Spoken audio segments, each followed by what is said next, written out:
வணக்கம். இன்றைக்கி குழந்தைங்களுக்கெல்லாம் ரொம்பவே பிடித்தமான நல்ல சாஃப்டான ஃப்ளஃபியான ரவா சாக்லேட் கேக் எப்படி பண்ணுறதுன்னு தான் பார்க்க போகிறோம். அதுக்கு ஃபஸ்ட்டு 1 கப் அளவுக்கு நல்ல சின்ன சைஸு ரவை எடுத்துக்கிறேன். எடுத்து வச்சுருக்கிற 1 கப் ரவையை மிக்ஸி ஜாரில் போட்டு நல்லா பொடி பண்ணி எடுத்துக்கிடணும். பாருங்கள், இந்த அளவுக்கு நல்லா பொடி பண்ணி எடுத்து வச்சுடணும். பொடிச்சு வச்ச ரவையை நம்ம வேற ஒரு பாத்திரத்தில் மாற்றி வச்சிடலாம். நம்ம இப்போ பொடிச்சு வச்ச இந்த ரவையை கொஞ்சம் ஒதுக்கி வச்சிடலாம்.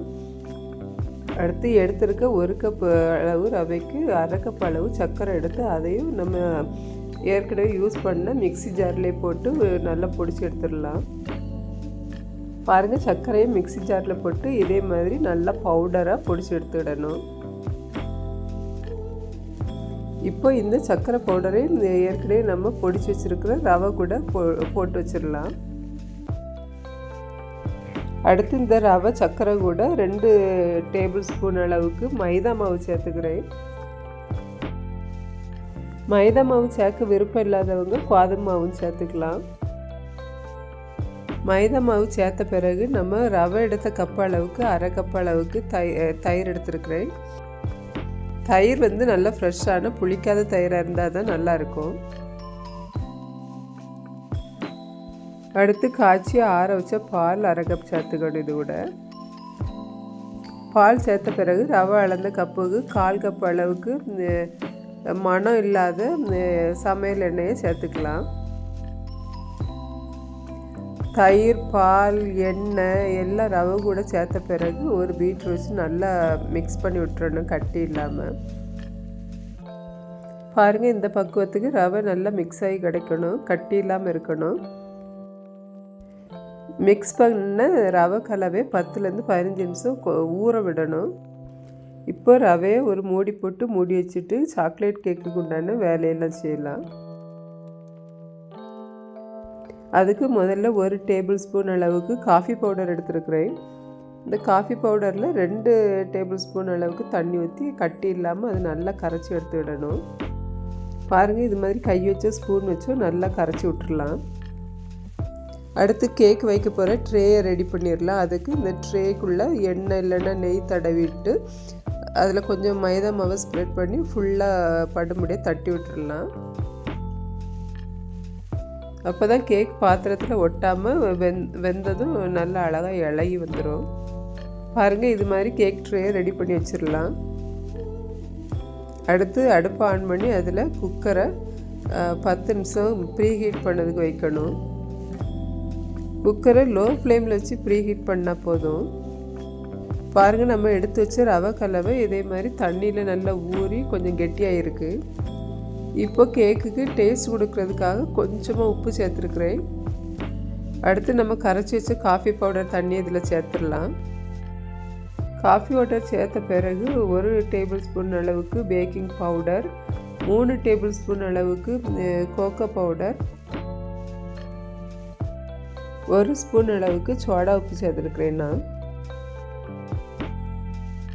பேக்கிங் பவுடர், சோடா உப்பு, கோகோ பவுடர்லாம் ஒரு அரிப்பில் போட்டு நல்லா அரித்து ரவை கூட மிக்ஸ் பண்ணணும். ஏன்னா கட்டியெல்லாம் இருக்கும், அதனால தான் அரிசி போடுறோம். சின்ன சின்ன கட்டியெல்லாம் கோகோ பவுடரில் இருந்தால் அதை லைட்டாக பொடிச்சு விட்டுடுங்க. கோகோ பவுடர்லாம் அரிப்பில் அரித்த பிறகு ஒரு சின்ன மூடி சைஸ் அளவுக்கு வெண்ணிலா எசன்ஸ் சேர்த்துருக்குறேன். எல்லா பவுடரையும் போட்ட பிறகு ஒரு பீட்ரு வச்சு மாவை நல்லா கலந்து விட்டுறணும். கட்டிகள் இல்லாத அளவுக்கு கேக் கலவை நல்லா பீட் பண்ணி எடுத்துக்கணும். மாவு கட்டிப்படாத அளவுக்கு பீட்ரு வச்சு இல்லைன்னா மிக்ஸி ஜாரில் போட்டு நம்ம மாவை நல்லா கலந்து விட்டுறணும். அப்போ தான் கேக் நல்லா சாஃப்டாகவும் வரும், கட்டிகளும் இல்லாமல் இருக்கும்.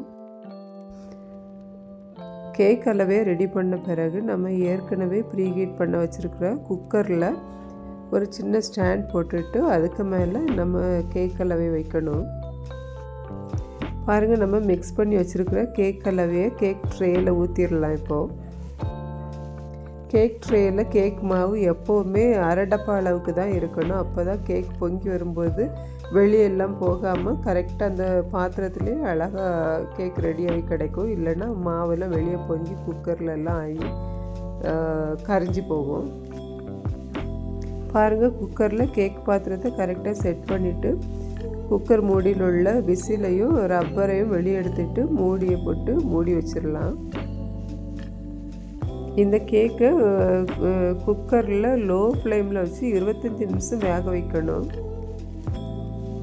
கேக் அளவையும் குக்கரில் வச்சு 10 நிமிஷம் கழிஞ்சதும் மூடியை ஓப்பன் பண்ணிவிட்டு நம்மளுக்கு தேவையான நட்ஸ் எல்லாம் போட்டுக்கலாம். ஏன் 10 நிமிஷம் கழிச்சுன்னா அப்போ தான் அந்த நட்ஸ் எல்லாம் உள்ளே போகாமல் மேலேயே நிற்கிற மாதிரி இருக்கும். நட்ஸு போடுறதெல்லாம் ஆப்ஷனல் தான். உங்களுக்கு விருப்பம்னா போட்டுக்கலாம், இல்லைன்னா ஸ்கிப் பண்ணிடலாம்.